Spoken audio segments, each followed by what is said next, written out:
Assalamualaikum warahmatullahi wabarakatuh. Perkenalkan, nama saya Sania. Saya dari Prodi Perencanaan Tata Ruang dan Pertanahan. Di sini saya akan menyampaikan presentasi mengenai makalah yang telah saya buat yang berjudul Kerukunan dan Toleransi dalam Beragama. Pertama-tama saya mau mengucapkan alhamdulillahirrabbilalamin atas segala nikmat dan karunia yang Allah berikan kepada saya sehingga saya bisa menyelesaikan makalah ini dengan sebaik-baiknya. Salawat serta salam juga tidak lupa saya haturkan kepada junjungan kita semua Nabi Muhammad SAW yang semoga kelak di hari akhir kita bisa mendapatkan syafaatnya. Amin amin ya rabbal alamin. Makalah yang saya buat ini bertujuan untuk memenuhi tugas dari mata kuliah Pendidikan Agama Islam yang semoga dengan adanya makalah ini kita semua bisa mendapatkan manfaatnya. Amin. Meskipun demikian, saya menyadari masih banyak kekurangan dalam pembuatan penyusunan makalah ini sehingga kritik serta saran yang membangun sangat saya butuhkan untuk evaluasi dari makalah ini di kemudian hari, di masa yang akan datang. Langsung saja kita masuk pada bab 1, pendahuluan latar belakang masalah. Manusia adalah makhluk individu sekaligus makhluk sosial, di mana sebagai makhluk sosial manusia dituntut untuk saling berinteraksi dengan sesamanya. Dalam rangka menjalin interaksi sosial tersebut, manusia pasti akan bertemu dengan anggota atau kelompok lain yang berbeda dengan dirinya. Namun, dalam rangka menjaga keutuhan dan rasa persatuan bersama, kita haruslah saling bertoleransi dan menjunjung tinggi rasa saling menghormati. Sebagaimana di dalam Al-Quran juga dijelaskan kepada umat muslim untuk saling bertoleransi dengan sesamanya, walaupun kita berbeda agama, berbeda ras, budaya, dan suku, dan perbedaan lainnya. Kemudian kita langsung saja masuk pada rumusan masalah. Rumusan masalah di sini adalah apa pengertian dari kerukunan dan toleransi dalam beragama? Apa batasan dalam bertoleransi di dalam agama? Apa manfaat dari kerukunan dan toleransi beragama? Dan juga bagaimana upaya untuk meningkatkan kerukunan dan toleransi dalam beragama? Tujuannya di sini yaitu mengetahui pentingnya kerukunan dan toleransi dalam beragama, kemudian mengetahui pengertian kerukunan dan toleransi dalam beragama, kemudian mengetahui apa saja dasar di dalam Al-Quran yang menjelaskan atau memerintahkan kita sebagai umat muslim untuk menjalankan kerukunan dan toleransi di dalam beragama.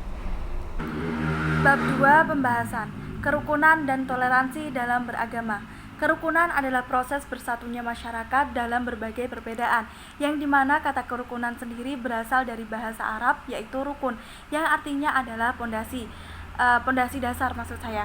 Sedangkan toleransi ialah suatu sikap saling menghormati serta menghargai antar kelompok maupun antar individu, baik dalam kehidupan masyarakat maupun dalam kehidupan lingkungan lainnya.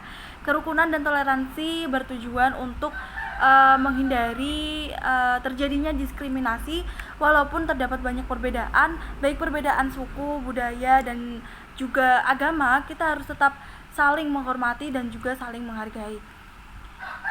Kerukunan dan toleransi antar umat beragama adalah suatu kondisi sosial ketika semua golongan agama bisa hidup bersama tanpa mengurangi hak mereka untuk melakukan kewajiban mereka di dalam agamanya masing-masing. Masing-masing pemeluk agama yang baik haruslah hidup rukun dan juga damai. Oleh karena itu, kita tidak boleh memaksakan orang lain untuk masuk dan mengikuti agama kita. Sebagaimana firman Allah di dalam Quran Surat Al-Kahfi ayat 29 yang berbunyi, Bismillahirrahmanirrahim, wa qulil haqqu min rabbikum fama sya'a falyu'min wa ma sya'a falyakfur, inna a'tadna lil-zalimina nara ahata bihim suradiquha wa iyastaghisu yughasu bima'in kalmuhli yushwil wujuh bi'syasyarabu wa sa'at murtafaqo, yang artinya, dan katakanlah kebenaran itu datangnya dari Tuhanmu. Maka barang siapa yang ingin beriman, hendaklah ia beriman, dan barang siapa yang ingin kafir, maka biarlah ia kafir. Sesungguhnya kami telah menyediakan bagi orang-orang yang zalim neraka, yang gejolaknya mengepung mereka, dan jika mereka meminta minum, niscaya mereka akan diberi minum dengan air seperti besi yang mendidih yang menghanguskan mukanya. Itulah minuman yang paling buruk dan tempat yang paling jelek. Kemudian juga ada di dalam Quran surat Yunus ayat 40 dan 41 yang berbunyi Bismillahirrahmanirrahim. Wa minhum may yu'minu bihi wa minhum man la yu'minu bihi wa rabbuka a'lamu bil mufsidin. Wa in kadzabu faqul li a'mali wa lakum a'malukum antum bari'una mimma a'malu wa ana bari'um mimma ta'malu.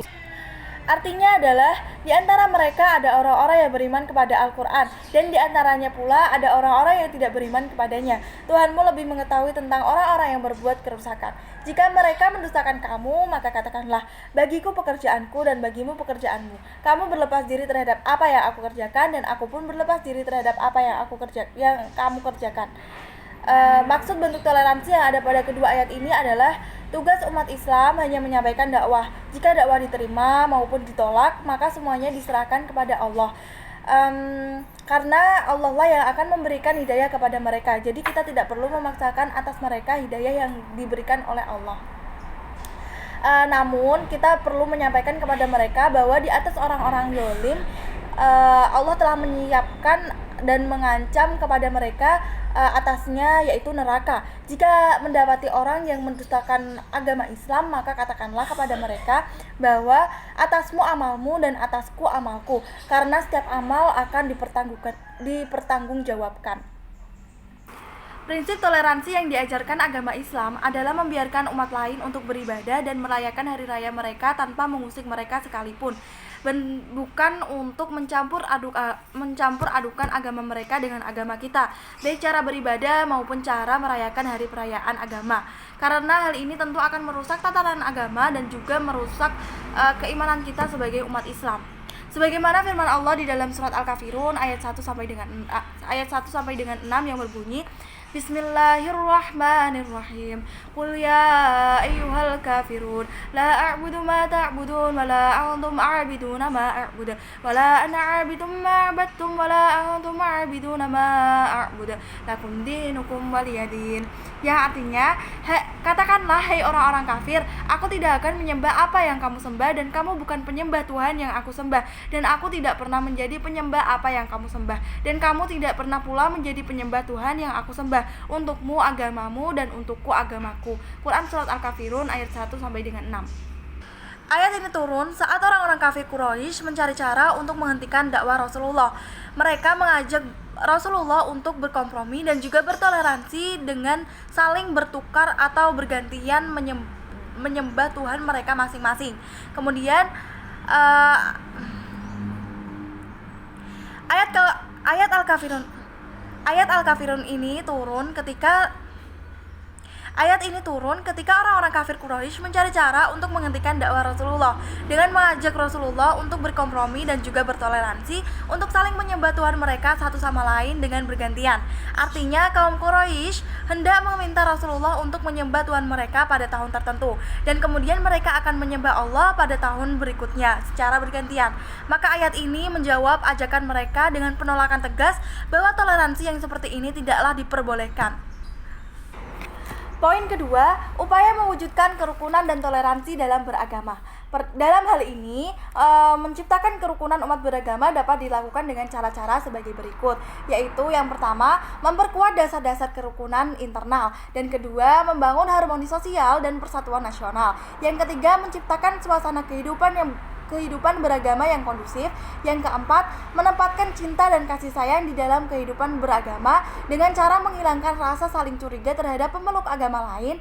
Kemudian yang keenam, menyadari bahwa perbedaan adalah suatu realita di dalam kehidupan bermasyarakat. Yang ketujuh, tidak memaksakan seseorang untuk memeluk agama tertentu dan kemudian melaksanakan ibadah sesuai dengan agamanya masing-masing. Kemudian yang kedelapan, mematuhi peraturan keagamaan baik di dalam agamanya maupun peraturan kerukunan di dalam negara atau pemerintahan.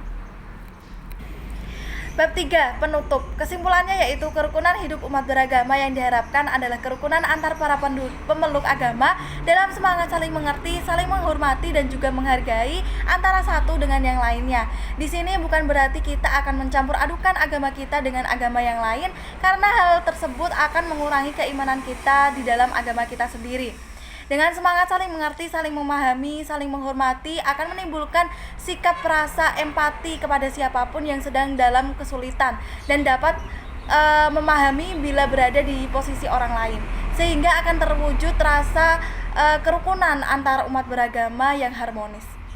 Saran yang dapat diberikan untuk masyarakat di Indonesia supaya menanamkan sejak dini pentingnya menjaga kerukunan antar umat beragama agar tercipta hidup rukun dan juga rasa nyaman dan sejahtera di dalam kehidupan bermasyarakat.